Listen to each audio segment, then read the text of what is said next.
Happy Monday to everybody that is on, and welcome to what we call Money Monday. This is our way of helping our people during the time of this pandemic to get prepared for a lot of areas in their lives. And this is our third part of our teaching series. We've already discussed and talked to our business owners. We've already discussed those who have rental property, own homes, and real estate. And now we're getting closer and closer to those of you who understand the importance of being more prepared in times like these. It has already been stated that there is an expectation that this virus will resurge and will come back again. And so it would be wise of us to prepare ourselves properly for something like this. Financially, we teach something called harmonic prosperity. That is for us to be prosperous in 5 areas of our lives: spiritual prosperity, mental prosperity, relationship prosperity, physical prosperity, and financial prosperity. All of these 5 areas touch every part of your life. And so it is when it comes to the area of personal and family finance. We're asking those of you that have any questions during this time that you would go right to your little chat and put your questions in there. We want to be able to answer as many questions as possible for you. It's just really good to know that you have people that have a very high level of expertise that are willing to offer their services to help us to understand life better, in particularly this particular area of finance. And so today I want to introduce you all to Alaina Fingal. She is the pastor of finance at the City of Love, but in this particular call, she is the CEO of Organized Money. And she's got a great and extensive background, been noted to help a lot of people in this area of finances. We want to introduce you to her. So Alaina, how are you? I'm good, sir. How you Good. doing? You were just recognized recently by, was it, who was it? Was it the Huffington Post? Yes. So I was featured in the Huffington Post as one of the budget pros of Instagram. So I was highlighted in one of their articles to give some budget tips. That was wonderful. Yes. I was also featured as one of the top 50 personal finance YouTubers. So that's wonderful too. Well, we're glad to have you on. Tell us in this time, I mean, I know there's a million questions and many of us, probably the reason we were somewhat fearful of this time is because we really were not as prepared as we should have been. So tell us some of the things possibly that we can do to kind of get ourselves prepared, because things like this will occur again. Yeah, so I'm going to share my screen because I actually have a handout for you guys. And we're going to talk about 3 main questions that we normally have during this type of season. So when we're talking about budgeting in uncertain times, most times we are talking about COVID-19, of course, but we are talking about any type of season that can come around, and it could happen around job loss. You could have a medical emergency. You could have different things occur in your life that actually cause a shift in your income. So one thing that we need to make sure that we look at is how we look at our money during this time. We can't be anxious, we can't be fearful, but we have to think about 3 main things. The first one is, do you have an emergency fund? Do you have something that can cover you during this time? The second one is, what bills should you pay first, and how to handle it if you can't pay your bills at all. These are the three main topics that kind of come up. And of course, if you have individual questions, we can talk about those, but these are the main ones that I kind of wanted to touch on, because this is usually the type of, when people find themselves in a situation, these are the main things that they think about. If you have questions, make sure that you put them in the chat box so that we can get to that. But first thing, what to do if you don't have an emergency fund. If you have a steady income, but you do not have an emergency fund, and when I'm talking about emergency fund, we're talking about 3 to 6 months of your living expenses. And that could be a large number for most people, but don't get too caught up on the big number. Right now, when I talk about emergency fund, I want you to think about what's the number that would get you out of a bind. And that can be different for different people. It could be $1,000 for some people. If you get in a bind, you could get out with $1,000. For others, it could be $5,000. It just depends on your current expenses, how much you have going on. But you want to think about that number as your first barrier. The second one is, of course, 3 to 6 months. And when you're thinking about that number, and you're thinking about how you're saving, you need to make it as easy as possible for yourself to save this money. When I'm talking about an emergency fund, most people feel like they can't save at all. And this is because when they're thinking about saving, they're thinking about the amount of bills that they have, right? They're thinking about everything that is kind of going on in their life. But what you really need to think about is what is left over after you pay your bills. After you pay your bills, what's left over? What's the amount that's left in your account? And 9 times out of 10, you aren't tracking that, because usually we pay our bills and then whatever is left over, we kind of spend it. And that's kind of like the pattern. And then the next time we get paid, we, pay our bills, and then when whatever is left over, we spend it. So we need to start keeping track of our spending, keeping track of how you're spending that money that is left over. There are 3 ways that you can keep track.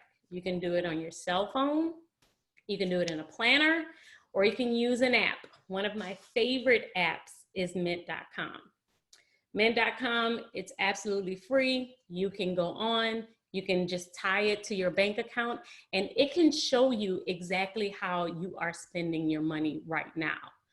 And so I see that, so this is going to be recorded, and if you have any questions, put them in a chat box. And if you want a copy of this presentation of everything that I'm talking about, you can go over to my website, theorganizedmoney.com, and click on the tab that says freebies, and you will see this exact download there, along with a bunch of other free downloads that can kind of help you on your financial journey.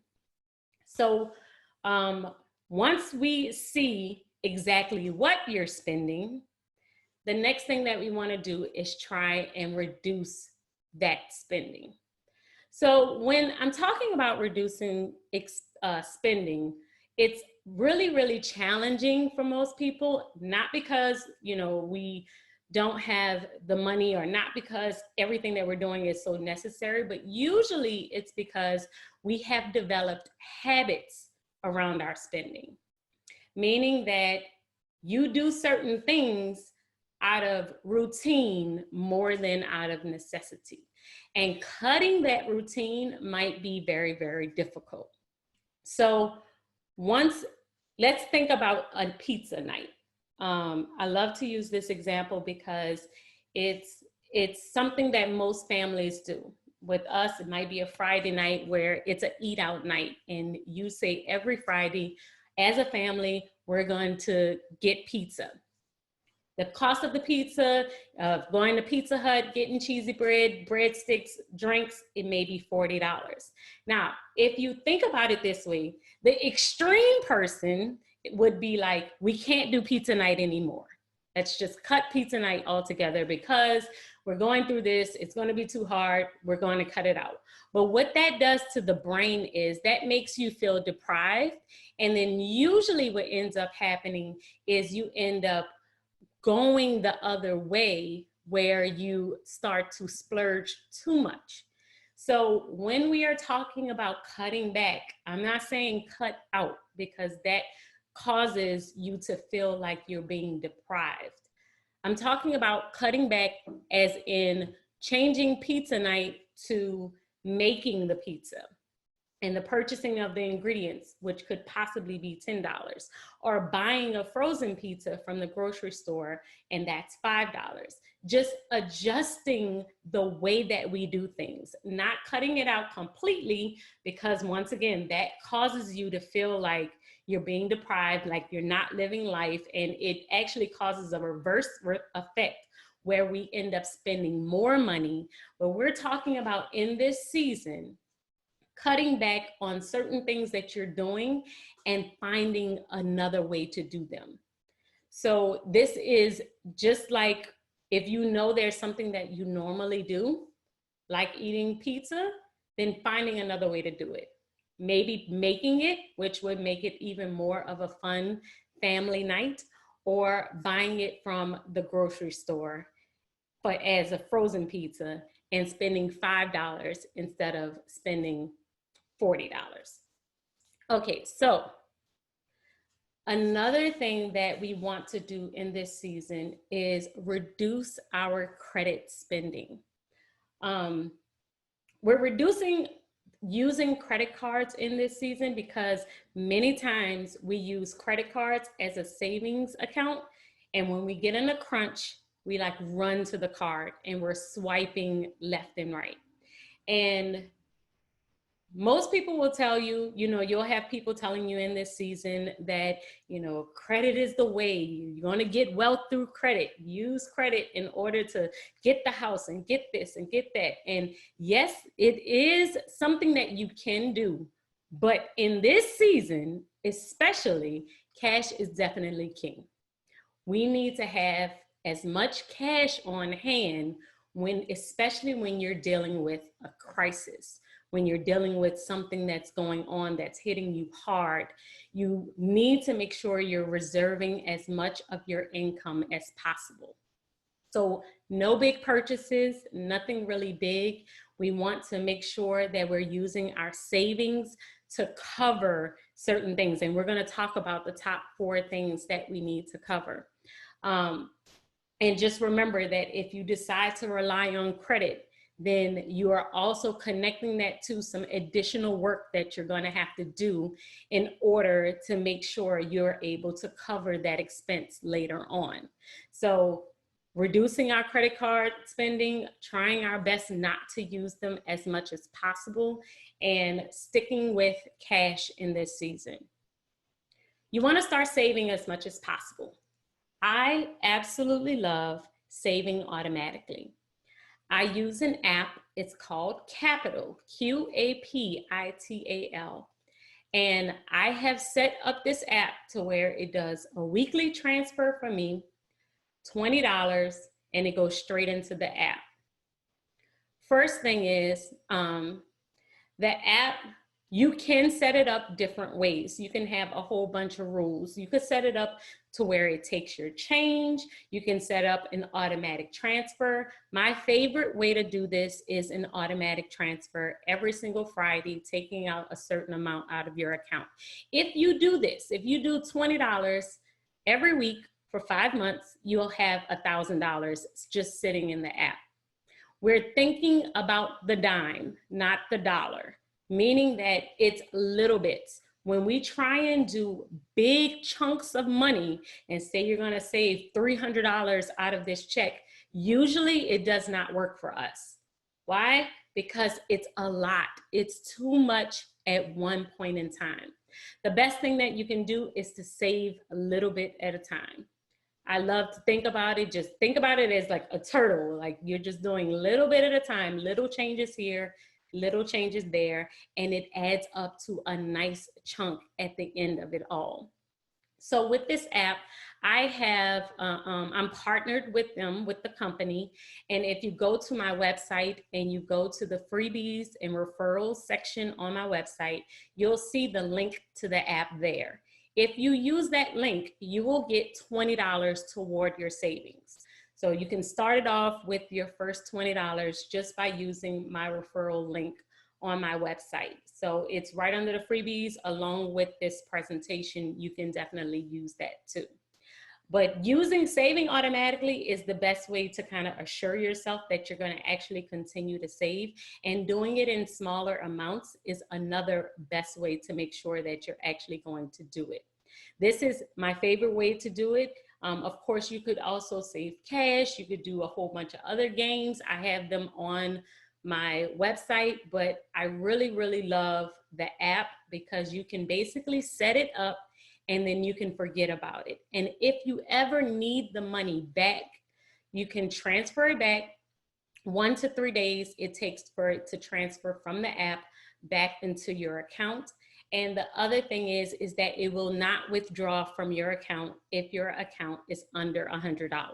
So that's a good thing, so that you know it won't overdraft your account. After you start saving, even if it's a little bit, and you start putting this money aside, you definitely need to define what emergency means for you.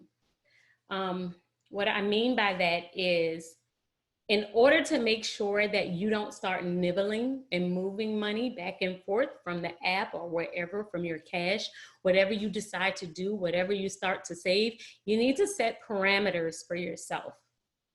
When I decided, me and my husband decided we were going to start really trying to fully fund our emergency account, we had different definitions of what emergency was, right? Me and him talk about it all the time. When I was saying emergency and he was saying emergency, we were really saying two different things. He felt like basically anything, like if I'm hungry today, that's an emergency to him. And I only have two major definitions for an emergency. And the first one is a medical emergency, meaning that if someone's sick, we need to get to them, someone needs to go to the hospital, something needs to happen. That's a medical emergency, and that's an emergency. That's reason to take money out of our savings account. And the second one is if it's a foreclosure. If something is happening with our shelter, our home, that is a definite emergency to me. So that's the only two reasons why I would take money out of this big savings account. We have other accounts for other stuff, but that's the only two reasons why I would move money out of our savings account. You need to define what emergency means for you.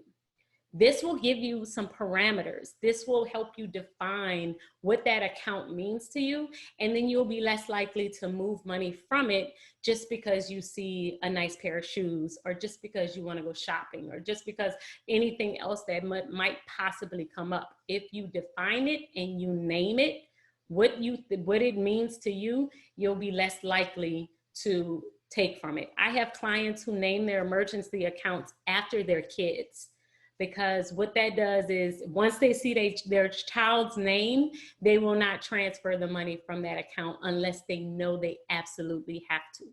So you definitely want to do that. What do you pay first? So let's say you are not employed. We already talked about if you are employed, how to kind of start saving, what you needed to do to start with the money that you have. If you are on unemployment right now and every penny counts, what do you need to pay first? We talk about covering what is called your 4 walls. Your 4 walls are your absolute essentials. It's food, shelter, auto, and utilities. You are covering these 4 areas first because everyone needs to eat. You need a house over your head. You need to have your automobile, you need a means of transportation, and you have to cover your utilities in your home. Everything else in this season is a luxury. If you can cover them, amazing. If you cannot cover them, that it is a luxury at this moment. You have to think about it as in, okay, if the house is burning, you got to get everybody out. You can't think about, oh, what's going to happen down the line if I don't pay this, if I don't pay that. Right now, you have to cover the essentials, which are your four walls. And then we can worry about everything else down the line. We can talk about things that you can do and say if you need to call different people. But you want to have these four things covered. If you are getting a stimulus check, currently right now, it is not your time to stimulate the economy, meaning that if you get one, you need to save as much as possible, especially if you aren't working. You need to keep it aside. Don't make any big moves right now. Don't, do anything like paying off your credit card, or don't do anything big at this very moment, especially if you aren't working, because you want to make sure that your essentials are covered. When you think about the pandemic, we are thinking about it as a U and not a V. What does that mean? When we think of it as a V, it means everyone's inside, and then we believe that at some point it's going to shoot back up and everybody's going to be able to go outside and everything's going to be back to normal. That's not the case. Think of it more as a U, meaning that there will be a period of time where we're kind of slowly, gradually getting back to where we believe we should be, but it's not going to be a hard curve to where everything is going to get back to normal as soon as you're able to go outside. So that means you need to be just as slow to your spending. You need to make sure you're saving as much as possible, because if we're looking at it as when outside opens, you still may have some time frame where you're trying to get back on track, and you want to have some cash on hand to make sure that you're able to cover yourself during those months, during that time where everything is still kind of getting back on track. So definitely want to save your stimulus check. You don't want to make any big moves, no big purchases. You just want to kind of take your time with this. And I'm even talking about investments. If you are, like right now, me and my husband we're in a pretty good place. So even if you decide to invest during the season, don't invest in large chunks. Take it a day at a time, a little bit at a time, and just watch it stack up. It's the best way to do it. So what to do if you cannot pay your bills? If you can't pay your bills, now it's time to start communicating. We want to get in front of it, meaning you need to call anybody that you owe money to. You want to call them and not have them call you. Why? Because when you call them, you can have your talking points in front of you. You can be on the better side of the negotiation. You can know exactly what you're going to say. And when they call you, you are completely caught off guard. And now you're trying to scramble for words and trying to figure out exactly what you want to say and what you're in a better place if you call them, if you have your talking points, if you're able to tell them, I've been a customer for so many months and I've never been late. I've been able to do this, this, and this. What can you do to help me? Most companies already have something in place to be able to help you, because that's the thing. We're all going through this together. So most companies already understand and they know that you're going to need some assistance. But as long as you get in front of it, you don't wait for them to call you, you call them, you're talking to them. And when you're having these conversations, you need them to be on your side. So this is not the time to have an attitude, to get mad. This is the time to be as nice as possible to whomever you get on the phone. We want to be as comfortable and just nice and just calm, because we need their assistance, right? We need their help. And we're talking to people who can possibly help us get in front of our account and maybe make some moves and help us to get from in front of this. So in order to do this, you need to make sure that you have all of your points and be ready to negotiate. You may not be able to pay an entire bill, but can you do something? Can you negotiate with them? Can you talk about, okay, well, you know what? I can't do the full amount, but I can do this. Make sure you give them an offer if not paying at all is not an option. but you definitely want to try and get in front of it. You want to be on the side of the conversation that you're having where you're just constantly talking to them. The next thing that you want to do after you do that and you communicate is you want to find ways to make more money. Um, I talk about this a lot on my YouTube channel, and that is because I really, really believe in streamlining your income. If there is something that you already know how to do, then you need to find ways to multiply it. So I'm an accountant. I love to talk about money. It's one of my favorite things to do. So I tried to find ways online to multiply that. Okay, I can start a YouTube channel. I can start creating budget planners and books and helping educate other people. Now, it's something that I already love to do that I definitely could do for free, but why not try and find ways to streamline it and make more money? If you're a graphic designer, there are amazing sites like Fiverr and Upwork where you can sell your services. There are a bunch of different places and different things that you can do in order to streamline what you already know. And if you feel like you're like, I don't know anything, trust me, there is something that you have that you know that you are gifted at that someone else needs, that they will pay you for. You just have to find a way to get it out there, to get your content out there, to talk about what you do and what you know, so that people can know about you and start to pay you for what you already do and know.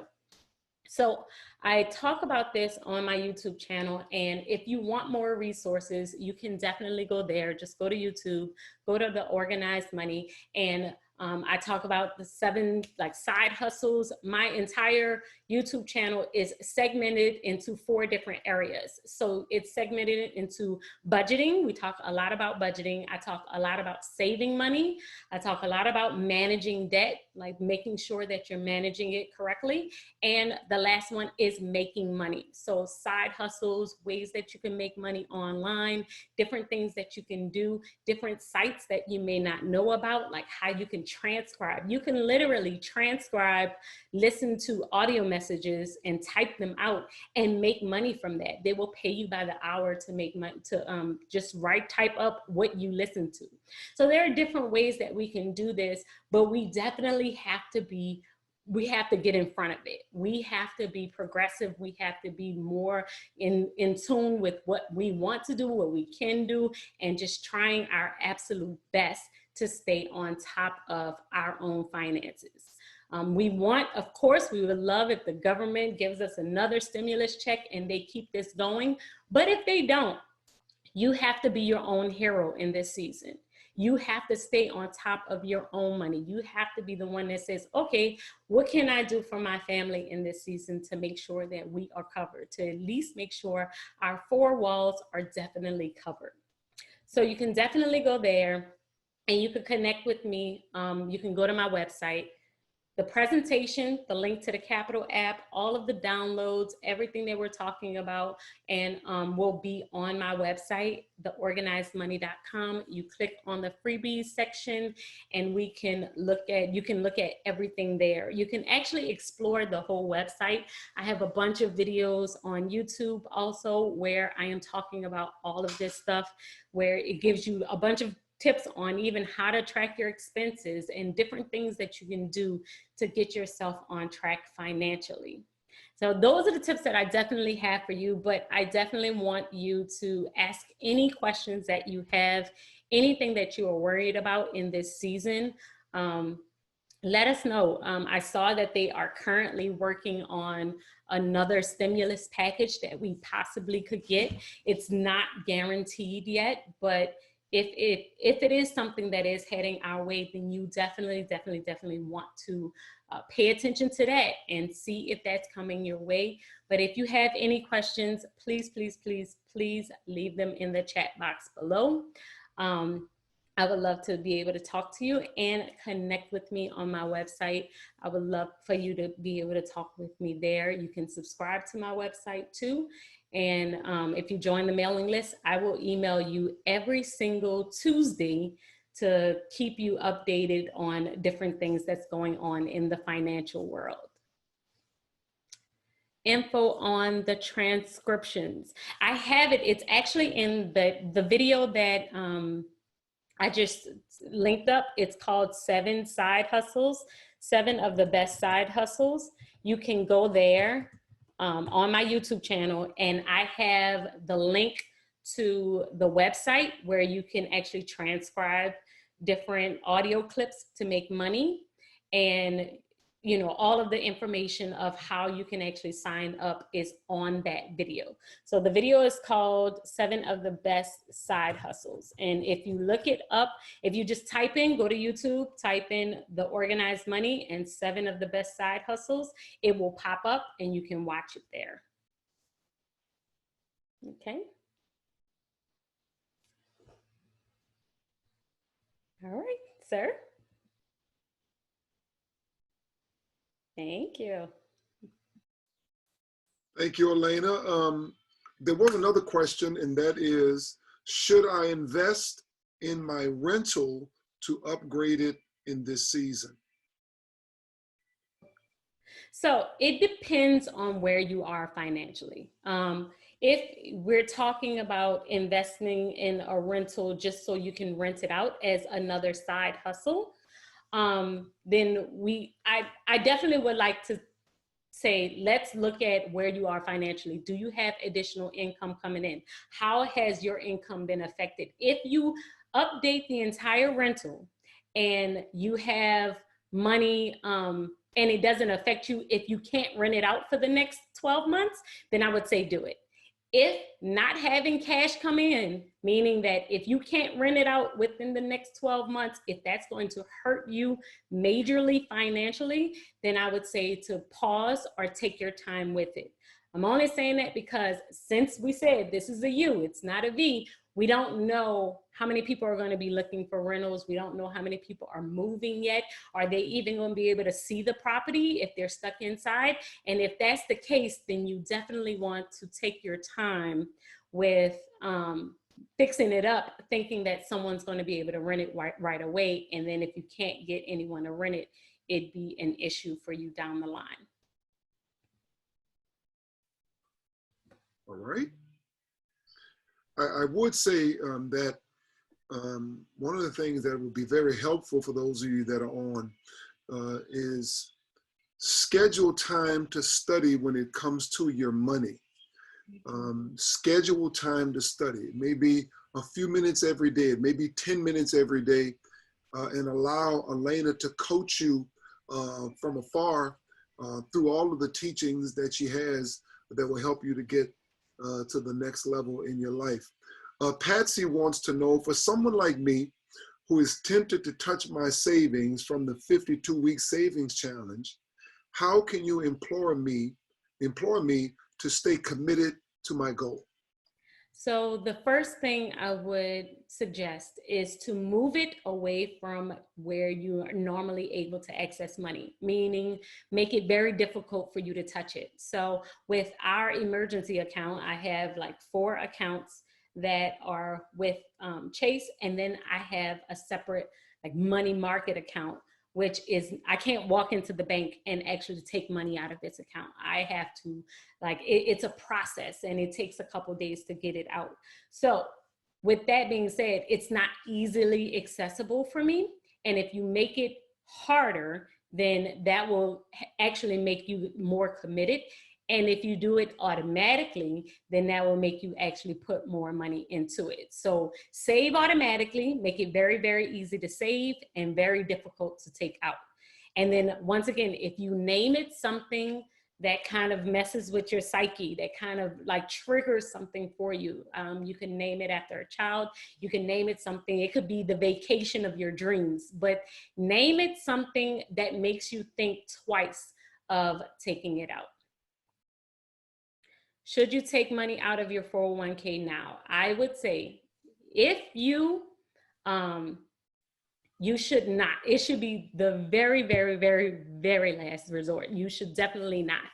If you are in a dire situation, I would even say like taking a loan before you actually taking it out, because it will hurt you so much in the long run with your retirement. It will definitely impact you way more than just leaving it in. And right now is actually the best time to invest. That's why I say I'm a very, very long-term investor. I'm a slow investor, meaning that I like to, take my time putting in more, but on the days when it's really, really low, we might take $200-300 and put it into the investment market, because now is the time to actually buy.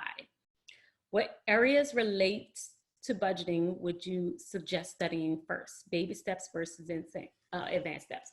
So the very first thing that I would say as far as budgeting is to study your spending. That's why it was the very first thing that I talked about, because like I said, most of us kind of have on track. We know, okay, when I get paid, I'm gonna pay all my bills. You pay all your bills, you got a couple $100 left over, and then that's mine, right? But we don't think about our habits. We don't think about things that we do normally. So studying how you spend money and studying your money personality.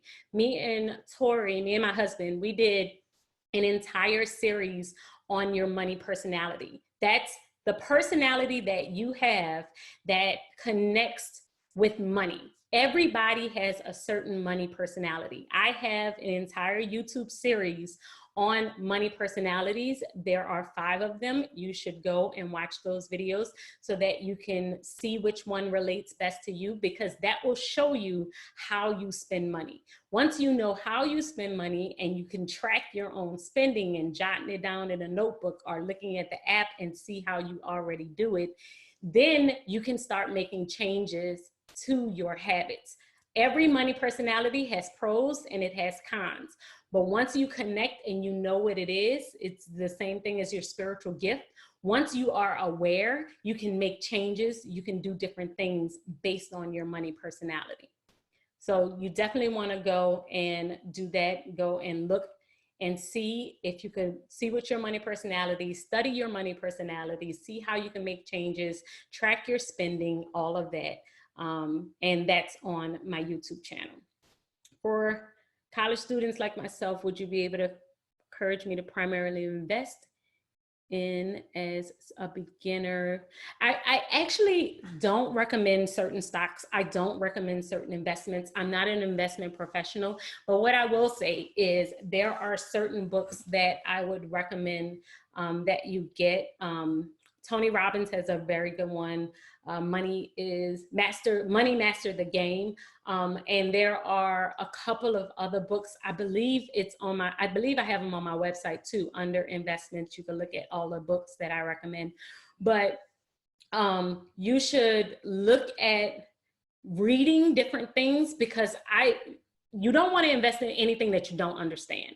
Like I say, I knew I was a slow investor once I learned my money personality. I knew that I didn't want to take a bunch of risks. I knew that I wanted to make sure that I was invested in the market as a whole. I didn't want to pick individual stocks. It was too risky for me. It was too much for me. You need to know exactly your personality. You need to know how the market kind of relates to you. If you know you're not going to be able to sleep at night because you're constantly looking at the market, worried about your investments, then you definitely need to invest as a long-term investor. However, if you know you like the risk of it all, then you may want to invest differently. But I always suggest that you get educated on the subject, that you read as much as you possibly can on it before you start jumping in, because you could jump in and lose a bunch of money in the process. Is it normal behavior to pay yourself first? What does that look like? So with everything that we do, I always pay ourselves first. Now, of course, when we were even when we're talking about the 4 walls, of course, off the top, it's not even have to be mentioned, but, we tithe, right? So as soon as we get paid, we tithe. And then the very next thing I usually do is save. And that's the automatic savings that automatically comes out. And then I cover our 4 walls, which are the food, shelter, auto, and then we go down from there. But I have on my website budgeting categories as far as what you should pay first, second, third, that kind of thing. And you can get that download. It's absolutely free. It's over there too. But if with everything that you do, you definitely want to pay yourself first, meaning you want to save something. I don't care if it's $20, if it's $5, because even with savings, it's more about getting into the habit of savings than it is about the amount. When I first was saving, I would just save $5 just so I could even just try to get used to saving. And then after a while, I started being able to increase it. I started tracking my spending. Now I kind of write down everything that I spend, but it's more of habit than being great with money. Because to be honest, the principles of money are really, really, really easy when we think about them. Like, oh, okay, just don't spend as much. It's pretty, I can do that, but it's the habits that kind of really lock us in. When you have a habit of writing down how much you're spending every time you spend money, when you have a habit of checking your bank account when you wake up, when you have habits of reading different things just to learn more about your money and learn, it's the same thing as working out, right? It's the exact same thing. You start to condition your body in order to work out, and then you just start doing it out of habit. It's the exact same thing with your money. Once you get into the habit of saving and the habit of, checking your account and the habit of tracking your spending, then the entire process becomes much easier to you.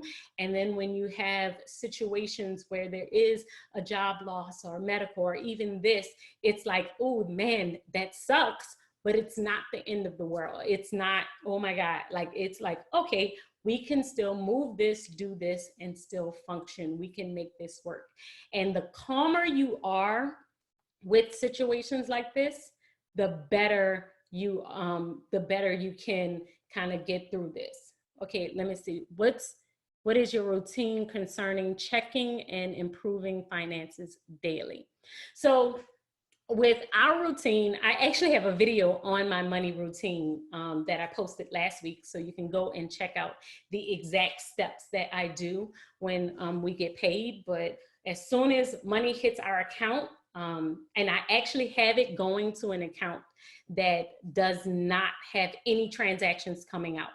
So step number one, I would say, is to get an account, like maybe you could call it your income account. And when it hits your account, nothing is taken out of this account. Why? Because you know how those little transactions are still coming out of your account as soon as you get paid? We're trying to stop that. We don't want any extra money coming out before you have a chance to actually look at your account.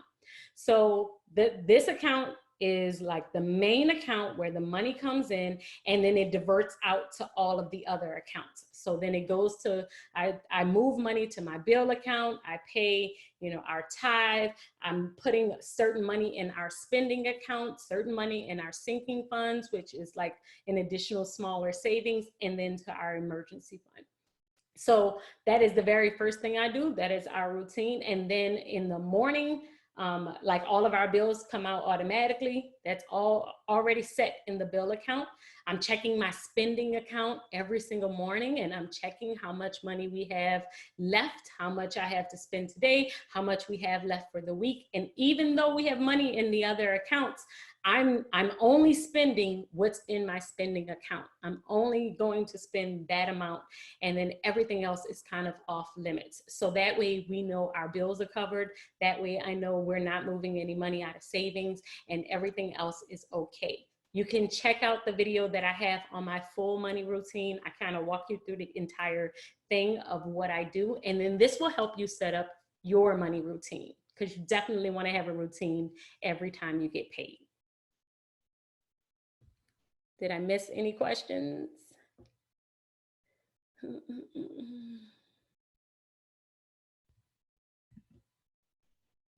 Do I have a separate business account? I do. And with the separate business account, I have the exact same thing that I was talking about. So my husband and I, we have I have 6 streams of income coming in. Like I told you, I have YouTube income, all kind of different online things, but it all goes into my business account. And then everything comes into my business account, and then I allocate out. So I have a business operating account. That's where I pay all my bills from. I have a business profit account, and that's where the profit from the business kind of sits. So then if I want to reinvest, if I want to do other things, and I have a business savings just in case anything needs to be covered in my business and I didn't make enough income on that side to actually cover it. So all in all, I have like 5 business accounts and 5 personal accounts. And then when I get paid from my business is paying me. And then I use that to cover the house expenses. So all of it, I mean, it might be a process to kind of set it up. And I know it might sound like, it's like, ooh, 5 accounts, it might sound like a lot, but when you kind of set it up this way and you organize it, it's so much easier to see where your money is flowing. And you can literally set it aside and put it in separate accounts. And then you know the purpose for that account, and then everything that is coming out, you can see it automatically instead of having everything all jumbled up into one account. It's harder to kind of keep track of everything when you do it that way. Okay, if we should be loaning money right now. Loaning to who? Loaning to who would be my question, Chandra.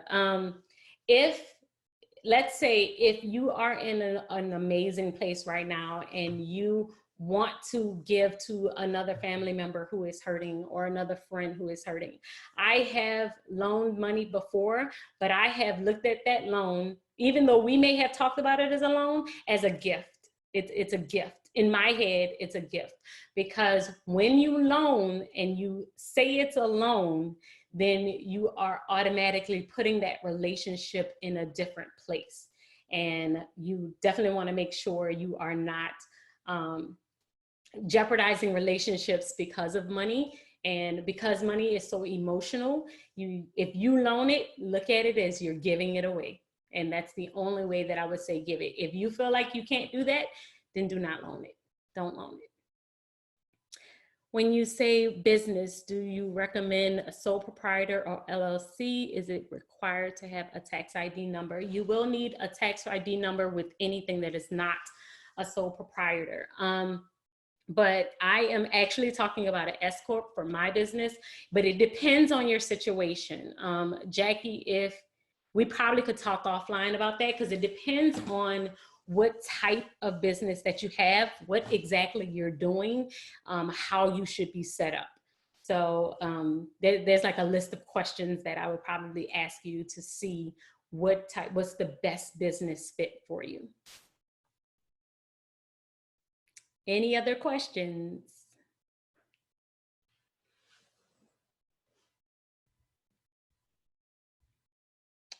All right. Sir. Thank y'all so much for having me. This was fun. This was great. I think there's only one question I think that we didn't speak directly to, and that is, should we increase our life insurance right now? If you feel like you need to, then yes. Okay, so with your life insurance, it's usually based on a calculation. So when we were doing ours, we looked at the cost of the house, the cost of getting our kids through college if anything was to happen to us. We looked at our current living expenses, and to make sure that if myself or my husband passed, what would the cost to make sure that everyone is okay. During a season, if you don't have one, you need life insurance, you need a will, you need to make sure you have all of your papers straight, organized, and that everyone who is close to you know where those papers are. And if you do your evaluation and you see you do not have enough money in your life insurance, and it would completely disrupt your family's life if something was to happen to you, then yes, increase it. Yes, increase it. All right. I want us just in the next few moments, and thank you, Alaina, this has been phenomenal. I want us to unmute Jackie Thornton because right at the beginning, she said that Alaina is the best and she helped me organize my finances tremendously. I want us to unmute Jackie. And Jackie, just tell us a little bit of what Alaina has been able to do with you and Organized Money. Hello, am I unmuted? Can you hear me? Yes, we can hear you. Okay, perfect. Alaina, thebomb.com in my book, you know, we went through a period at church when we went through D-free, and I was determined to be D-free for the rest of my life. And I had done a phenomenal job with that, but then there was Alaina, and it's crazy because we work closely together at the church, but I didn't know the extent of her ability to be able to budget a dollar down to the penny. And so, let's see, turn my camera around right quick.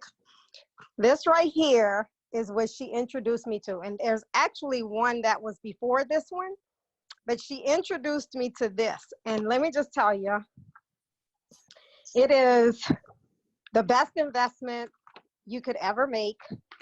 I literally break down my paychecks. I work 2 full-time jobs. I have a son who's in college. I don't want him making student loans because I have the horror of student loans, which I'm sure most of us have. This book has been a blessing to me because I do budget my money now down to the very penny. Thank you from Alaina. Thank you to Alaina from me. Thank you, Jackie. Yeah, I mean, you know, the first book we used, I forgot the name of it, but this was one that you made yourself. Yes. Which is a lot more detailed because it gives you the weekly budget and you can break down, which has been very helpful with being able to, I'm a property owner as well. And so being able to take those paychecks and, like you said, create an emergency fund, like this book has helped me create that emergency fund. So I'm not 100% where I need to be based on my plate, because as a single parent, my plate is very heavy, very full, especially with having a college student. But I'm getting closer than I was before my introduction to this. So you have your monthly check-ins, your itemization of your bills. So when I get paid, every week I'm in this book, and every week I'm listing my paychecks. And every week I can say, okay, this amount of money is required to go here, here, here, here, here, before I could say, okay, we have a little bit to splurge on pizza night, or a little bit to splurge on a new pair of shoes. Thank you, Jackie. Thanks, Jackie. You're Thank welcome. you so much. In every area of your life, you need a coach that's going to lead you down the path to reach your destination. Ultimately, Alaina is the one we believe that is called to lead you to your financial destination, wherever you set that to be. And that is going to be totally up to you. So again, Alaina, thank you so much. Thank you, sir. And I see you, Pamela. You can actually go to the organizedmoney.com. I have a full overview of the budget book, and on my YouTube channel, I actually do a flip through if you want to see that budget planner. Thank you so much, sir. I appreciate the opportunity. Thank you all for being on today.